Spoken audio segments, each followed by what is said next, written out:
let's talk about a few different components about how to set our snare drum up on the stand, as well as our practice pad if we were going to use that. So starting with the stand, we have a few different adjustment points. We have our first point, which is maybe one of the most important, is how wide the feet are. So we can adjust this either small or wide. I would suggest having it a little wider so that we have a stable base. Basically like your shoulder width would be a good starting point, and then see what you need after that and adjust accordingly. Remember to tighten the screw down here so that it doesn't go anywhere. As we work our way up the stand, we have an adjustment right here for the telescopic end that goes up and down. This controls the height of our drum and where we're playing. We'll talk more about how to use that and what's appropriate later. We also have this adjustment right up here to adjust the pitch of the drum, or how level it is to us in the floor. I generally suggest having it very level to the floor so that a straight line from the top of the drum would never intersect the floor, all right? Our last adjustment area is also an important one. This is for the cradle or the claw. So this is what holds the drum into place. And we do want this to be snug with the drum so that it doesn't risk the chance of falling out or going off to the side, anything like that. It should hold it pretty sternly. When we're setting up our stand, we want to make sure that one of the legs is on the opposite side of us with two legs closest to us. The reason for this is sort of a preventative measure. If the stand gets knocked, it's not going to go away from you. You're going to be able to catch it pretty quickly if it goes one way or the other this way. So keep that in mind when you're setting it up. Now moving on to our snare drum, we have a couple different components that are important to know about. We have our batter head, which is where you strike the drum, and then we have a resonant head, which serves that exact purpose. We also have these metal wires here. These are our snares, okay? They stretch across the bottom of the drum. And when our throw off switch, so this lever here, sometimes it looks a little different on various drums, but there should be a throw off lever or something of that nature on the drum. It engages the snares and pulls them towards the resonant head. That way we can get that snare sound when striking the top of the drum.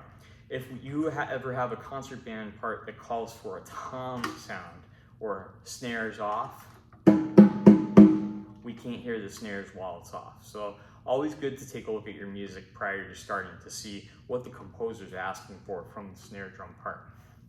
Now in terms of aligning our drum, we're going to think about our snares being right in line with our body, and that throw off switch should be right in front of us, not off to either side.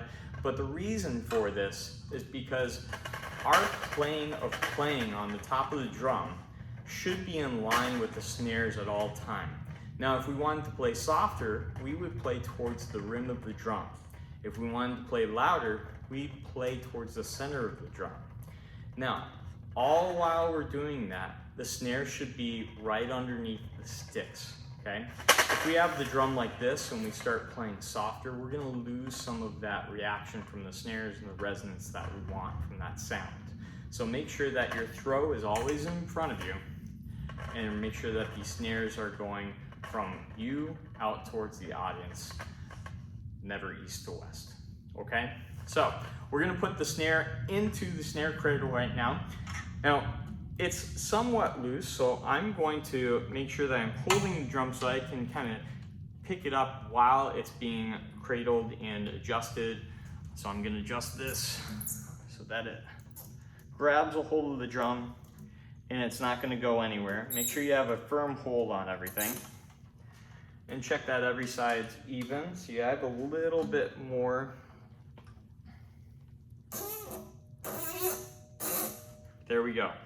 And you don't want to do this, but you should be able to pick the stand up from the drum with the cradle being snug against it. So that would be important to watch out for too. All right, so I've got my drum aligned and I've got the snare cradled very well. Now the only thing that we need to adjust is maybe the height. So if you grab your sticks and you stand away from the drum, your sticks should come down to a position where your arms are just below parallel. So parallel is a straight line, never intersecting the floor. We're going to go just slightly below that. So when I bring my sticks to the drum, I'm not hitting the rim first. It's not too high. and I'm not having to reach down to play the drum. This is a little high for me, so I'm going to adjust it down.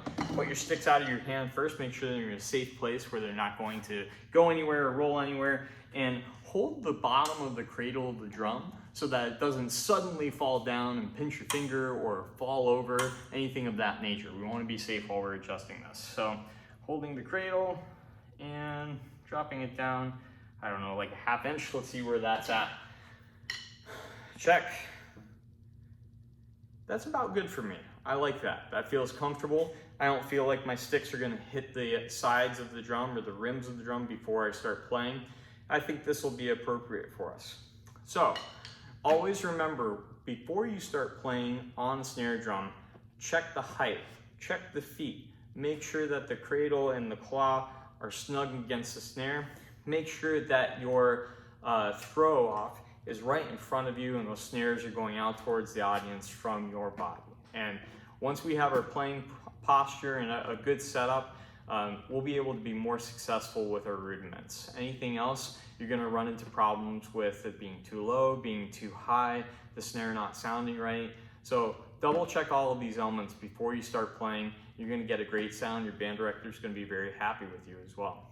As always, have fun. We'll see you in the next video.